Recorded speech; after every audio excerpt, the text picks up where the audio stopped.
খেলার ছল থেকে পেশাদার মৃৎশিল্পী কদমতলার কল্লোল মালাকারের জীবনগাথা। শৈশবে খেলার ছলে মাটি কেটে মূর্তি বানাতেন তিনি, আর সেই শখই জীবনের অবলম্বন। ত্রিপুরার উত্তর জেলার ত্রিপুরা অসম সীমান্তের কদমতলার বাসিন্দা কল্লোল মালাকার এখন পেশাদার মৃৎশিল্পী। গত এক দশক ধরে এই পেশার সাথে জড়িয়ে আছেন তিনি। সংসারের একমাত্র ভরসা এই মূর্তি নির্মাণের কাজই। কদমতলা থানা রোডে তার রয়েছে নিজস্ব কারখানা। এবছর তিনি মোট 12টি দুর্গা প্রতিমা তৈরি করেছেন। ইতিমধ্যে প্রস্তুতি প্রায় শেষ পর্যায়ে পৌঁছেছে। দিনরাত এক করে তিনি ও তার সহকর্মীরা কাজ করে চলেছেন। মাঝে সামান্য বিরতি নিয়ে ভাত খেয়েই আবার কাজে ঝাঁপিয়ে পড়েন।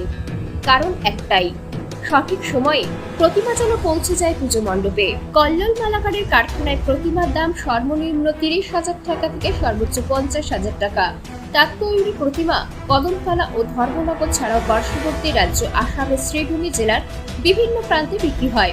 মাটি ও সিমেন্ট দুই ধরনের প্রতিমাই তিনি দক্ষতার সঙ্গে তৈরি করতে পারেন। তবে সমস্যাও কম নয়। প্রতিমা নির্মাণের উপকরণের মূল্য বৃদ্ধি হলেও উদ্যোক্তারা সেভাবে দাম দিতে চাইছেন না।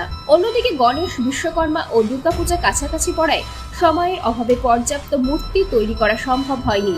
পাশাপাশি নতুন প্রজন্ম এই পেশায় আগ্রহ হারাচ্ছে।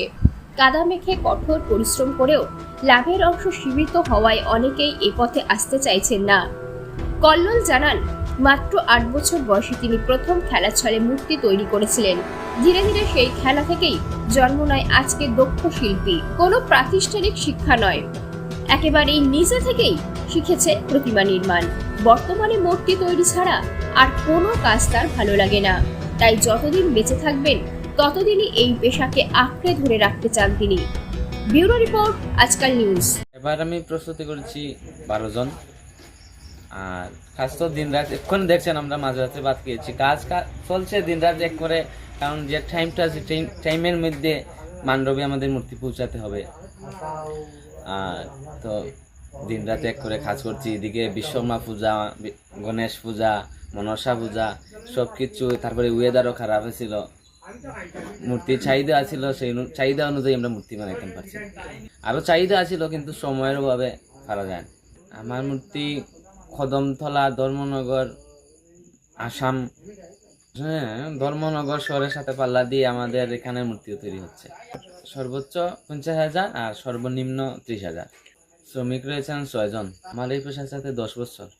এটা ছোটকালের একটা নেশা ছিল, নেশার থেকে এখন পেশায় পরিণত হয়ে গেছে। কাজ তো দেখে মানে কেউ শিখায় নেই আমাদের।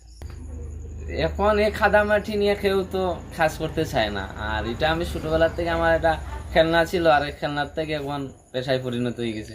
মানে খেলতে খেলতে পেশায় পরিণত। এখন আর এটা না কাজ করলে যেমন ভালোই লাগে না। অন্য অনেক কাজ আছে, অনেক কাজ বাড়ির থেকে অনেক কাজ করার লাগে হয়েছে, কিন্তু তারপরে আমি এটা ছাড়া আর যেমন ভালো লাগছে না অন্য কাজটি। সারা বছর আমাদের তো হিন্দু ধর্মে 12 মাসে 13 পার্বণ। 12 মাসে আমি 13 পার্বণই 12 বছর কাজ করতেছি।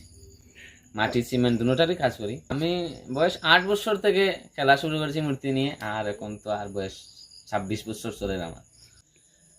জিনিসপত্রের রেট অনুযায়ী একটু সমস্যা হচ্ছে, কারণ এবছর যে কালেকশনটা আসে, যারা আসছে পার্টিরা তারা বলছে কালেকশন হচ্ছে না।